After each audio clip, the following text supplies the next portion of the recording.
The calculus teacher pointed to the janitor as a joke in front of the class. But when the man quietly walked up to the board and solved the problem better than anyone expected, it didn't just silence the room, it changed the way the entire school saw him.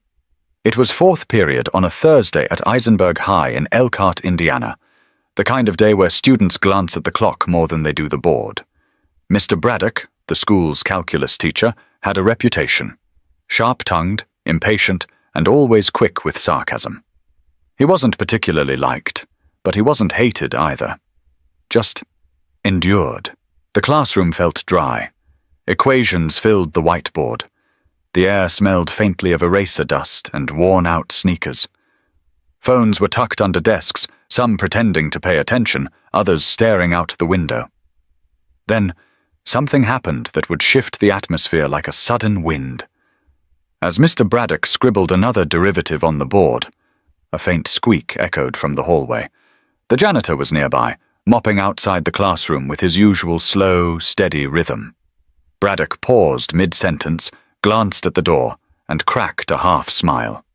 Without warning, he turned to the class and pointed toward the hallway. "Well, look who's here. Mr. Dorsey. Tell me, you think you can solve this one?" He tapped the board with the back of his marker like he was issuing a challenge on a game show. Laughter broke out. Not roaring, but the kind that makes you shift in your seat because you're not sure if it's okay. Mr. Braddock smirked again. "Come on, Lamar. You always look like you've got something on your mind." Lamar Dorsey, the 52-year-old janitor, stood in the hallway with his mop in hand. He wore the same forest green uniform he always did, clean but faded, with L. Dorsey stitched over his chest pocket. He didn't blink, didn't flinch. He just looked into the room. Then slowly he stepped in. The mop leaned against the wall. A few students sat up straighter. Some thought he was about to say something smart back and leave. Maybe he'd crack a joke or just walk away. But he didn't. Instead, Lamar walked to the front of the room. "You mind?" he asked calmly, gesturing to the board. Braddock raised his brows. "Be my guest." A few phones slid quietly out from backpacks. One girl whispered, "Is he serious?" But nobody stopped Lamar. He picked up the marker, looked at the equation, and paused, not out of hesitation, more like he was thinking. Deeply. Like someone reading a familiar map. He squinted just slightly, then began to write. No showmanship. No flair. Just deliberate strokes, one line after another. The room fell into an eerie stillness. The only sounds were the marker on the whiteboard and a chair creaking as someone leaned forward. Mr. Braddock crossed his arms, watching closely. His expression didn't change, but his jaw tightened. Lamar broke down the steps out loud, his voice low and patient. "See, this here's a chain rule problem, but the trick is recognizing the inner function first. Once you isolate that, it becomes a lot cleaner." He moved like he'd done this before, not just the problem, but the teaching. His tone wasn't showy or smug. He explained things simply, clearly, like he'd spent more time teaching than mopping. When he finished, he capped the marker and stepped back. The board was filled with precise, well-organized work. He turned to Braddock, then to the class. "That's one way to do it," he said, and for a moment, no one moved.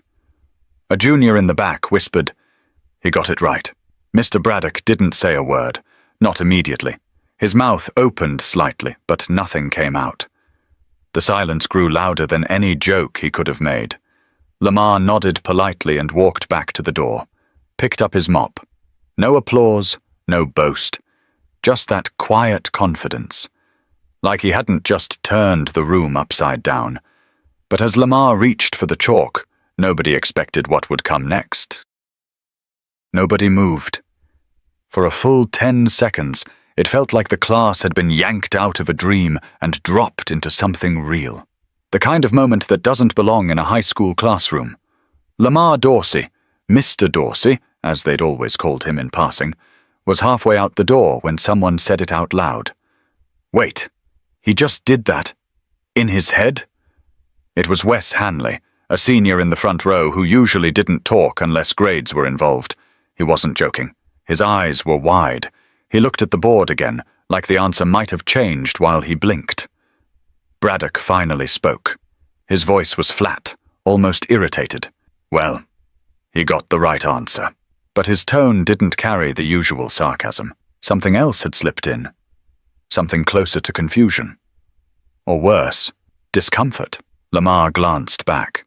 "I spent a lot of time with numbers a long time ago," he said, then gave a small shrug. "They never left." A few students laughed, not at him this time, but because the tension was cracking. Lamar didn't wait for a response. He left, mop in hand, shoes squeaking softly down the hallway. Like nothing had happened. Like he hadn't just solved a college-level problem in under 3 minutes without so much as a calculator. That's when the phones came out.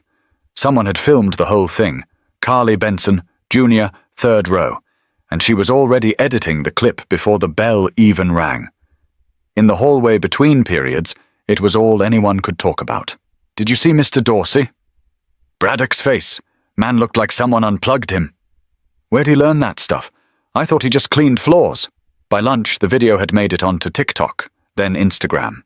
It wasn't polished, just a shaky angle of Lamar's hands moving across the board while a voice in the background whispered, "Yo, he's solving it." The caption read, "Our janitor just smoked the calculus teacher." Some laughed, some stared, but the buzz kept growing. In the teacher's lounge, things weren't much quieter. "You're telling me he did a full derivative chain problem in his head?" asked Ms. Lin, the physics teacher. She was mid-bite into her sandwich but had stopped chewing. "He did," muttered Mr. Crane, the English teacher. "Didn't use notes. Didn't even pause. It was like muscle memory." Braddock was at the corner table, pretending to grade papers. He didn't say anything, but Principal Everett did. "He's been here 6 years. No one ever mentioned he had an academic background?" People shook their heads. Nobody really knew much about Lamar. He came in early, left late. Floors were always clean. Light bulbs never burned out more than a day. The man worked in silence. But now he wasn't just the man behind the mop. Back in the hallway, a group of students waited outside the janitor's closet. Not to complain about a spill or ask for a broom. They just wanted to talk to him. One kid, 12 years old, clutching his geometry book, asked, "Do you tutor, Mr. Dorsey?" Lamar blinked. "I haven't in a long time." "You should," the kid said. That was cool. Lamar chuckled, but it didn't feel dismissive, just surprised. In 3rd period the next day, Braddock's mood was different.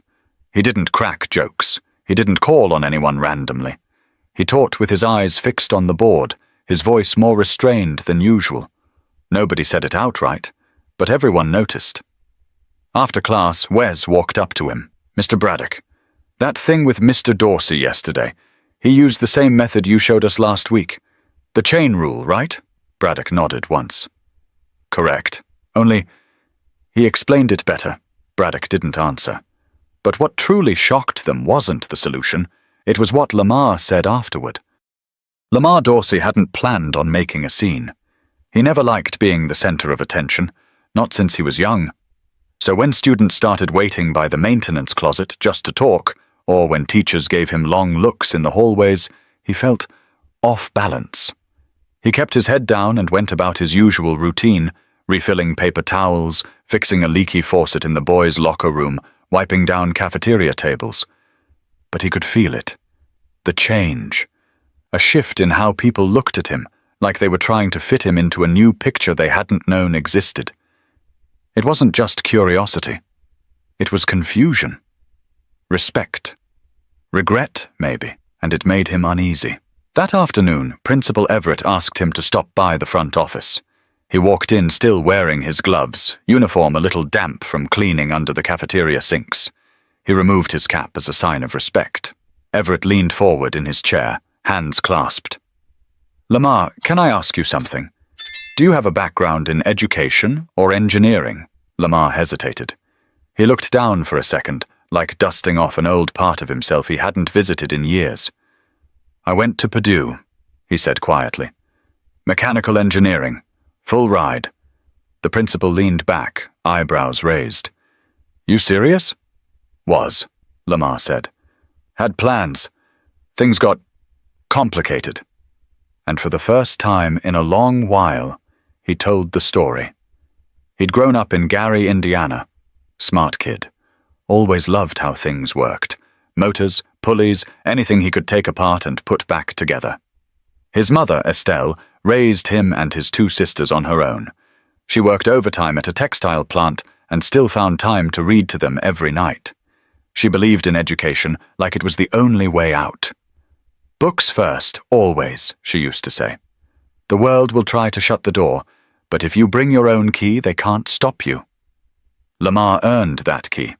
Valedictorian, state science fair winner. And then that scholarship to Purdue.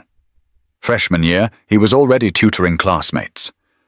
Professors saw his name on the attendance sheet and paid attention.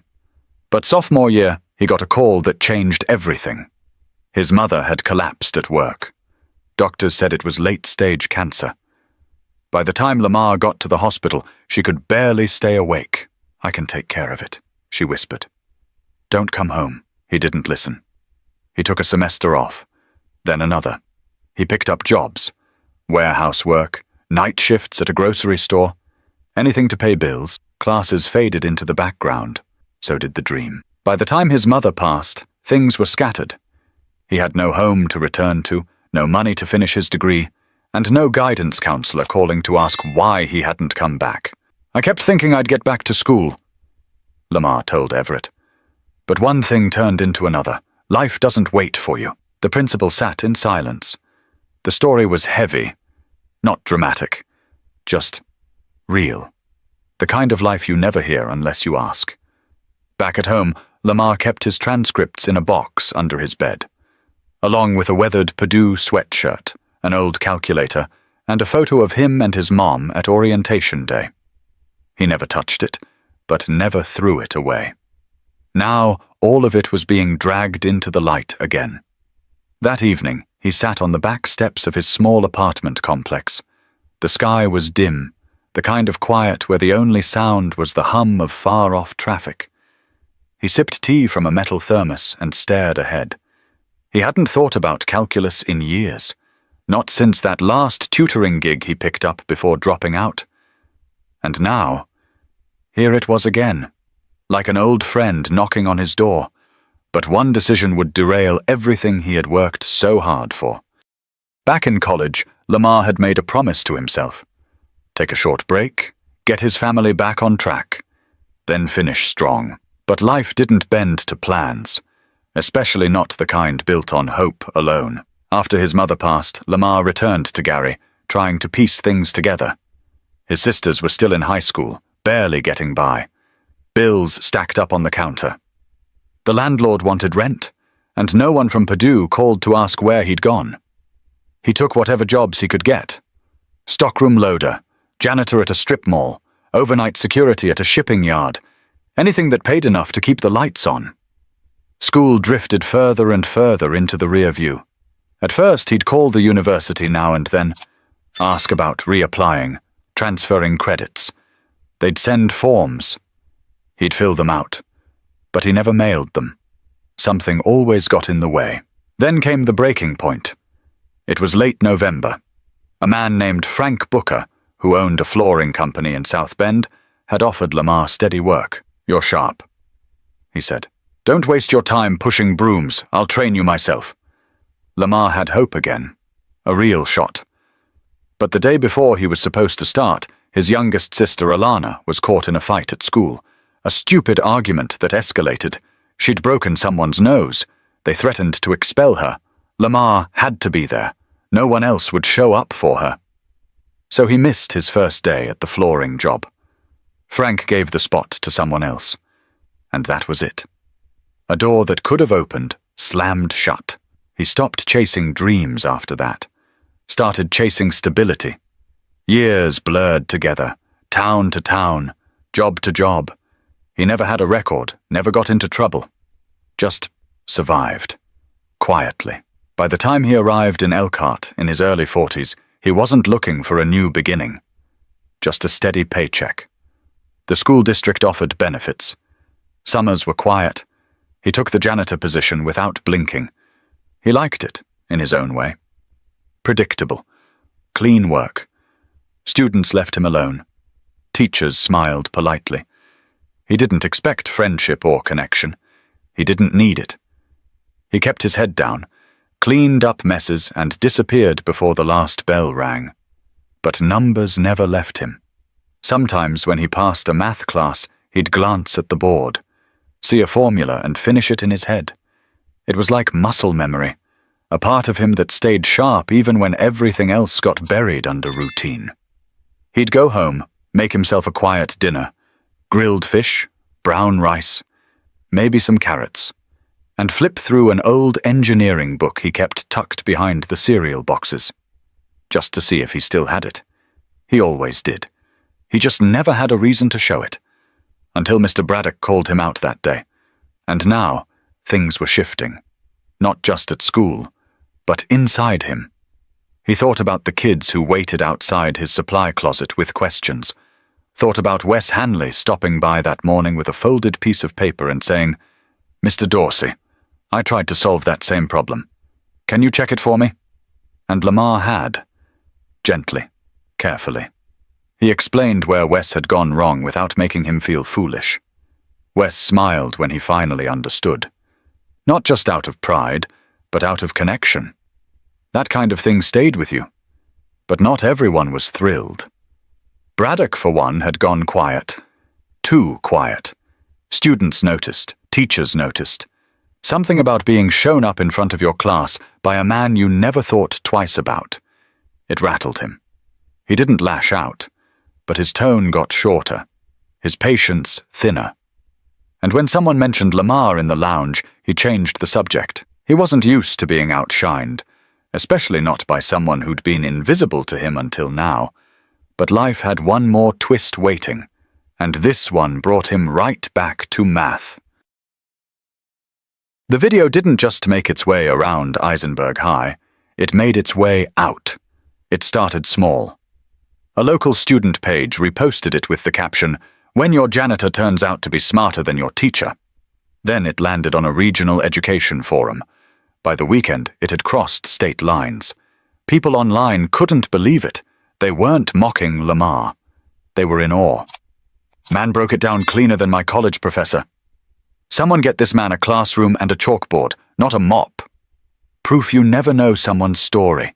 By Monday morning, Lamar had no idea any of this was happening.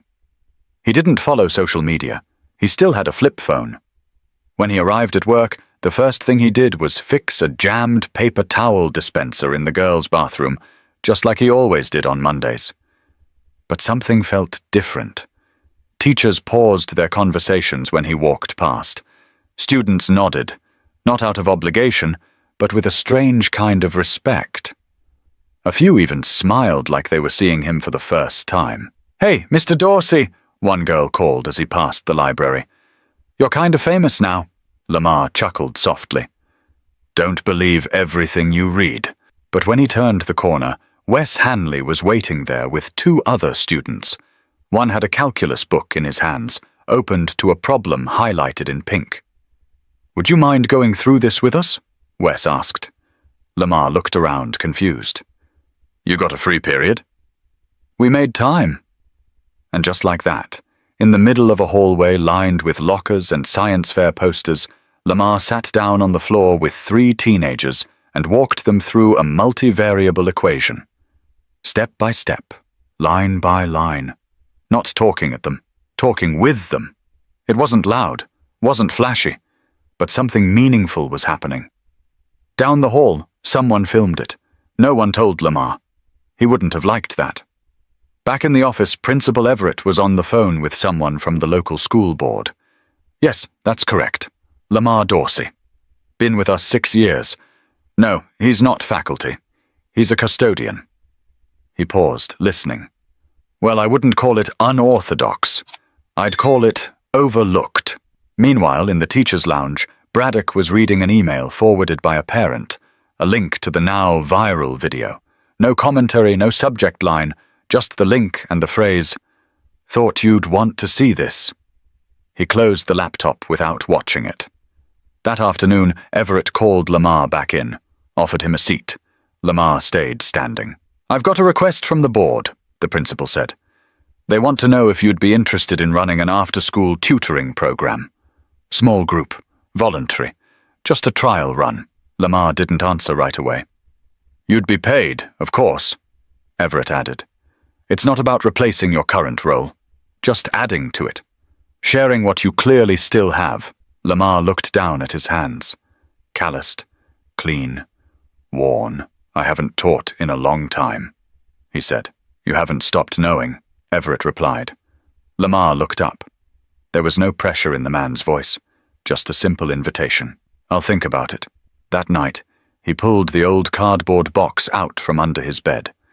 The one with the Purdue sweatshirt, the transcripts, the orientation photo. He hadn't touched it in years. He laid everything out on the table. The paper had yellowed a little, the edges curled, but the words were still there. That was the thing about knowledge. It didn't fade. It waited. He didn't need to go viral, didn't care about the views or the comments, but knowing he could still make a difference. That tugged at something, but while some were amazed, others weren't so thrilled by his rising attention. The more attention Lamar received, the more the school began to shift. It started with the kids. They were the first to change. The ones who used to pass him in the hall without a second glance now stopped to say good morning. A few even asked for help on homework between classes. By the end of the second week, a small circle of students had unofficially formed what they called Dorsey sessions.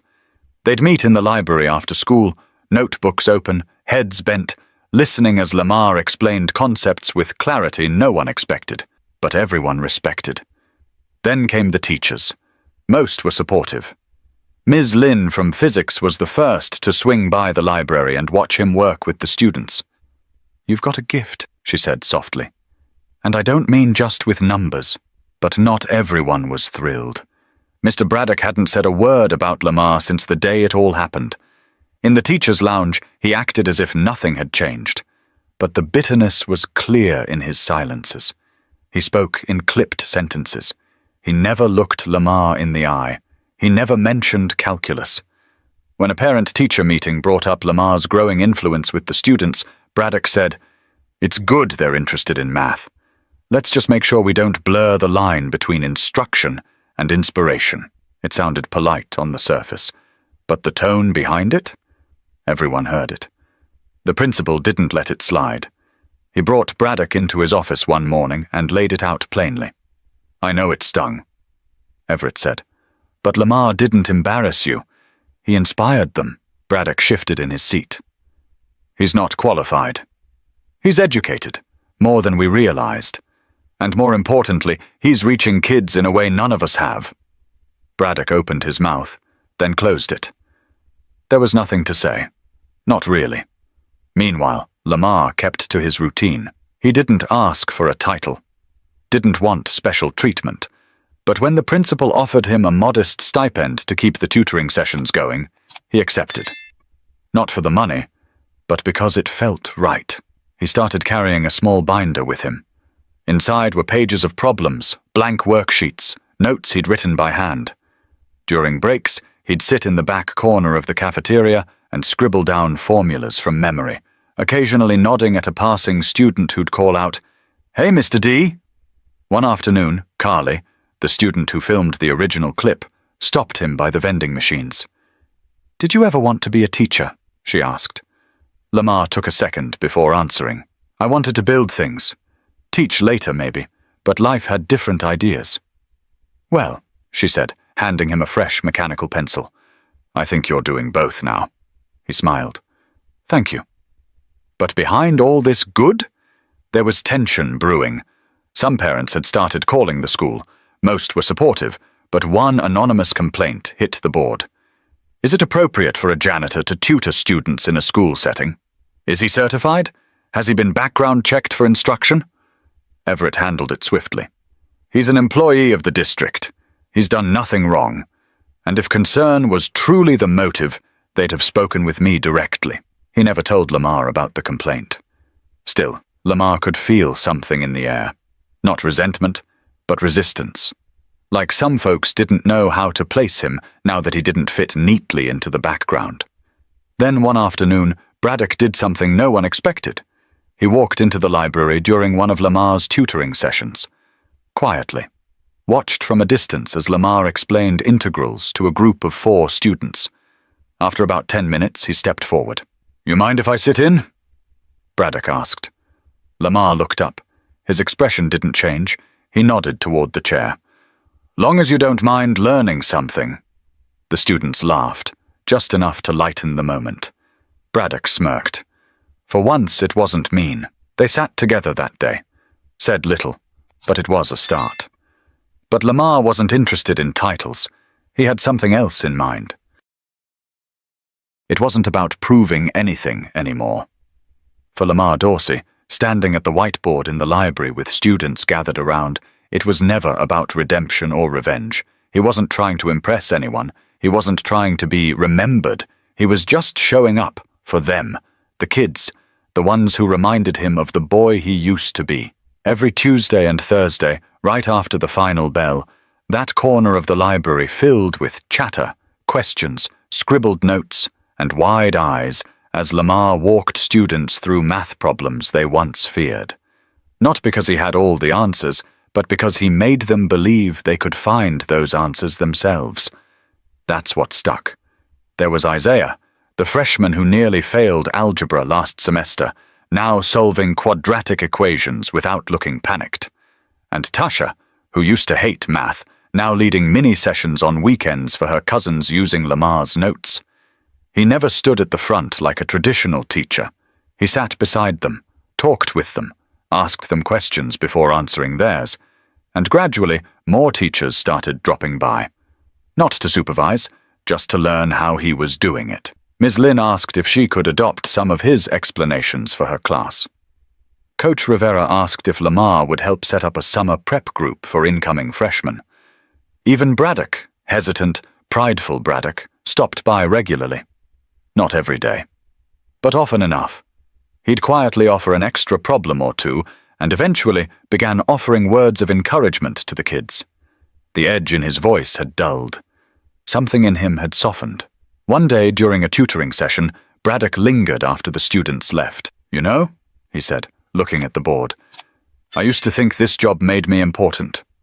That teaching gave me power." Lamar didn't interrupt. "But you've reminded me what it's really about. Showing up. Making it count." Lamar just nodded. "We all lose our way sometimes." He didn't hold grudges. He didn't need to. Principal Everett called him in again a month later.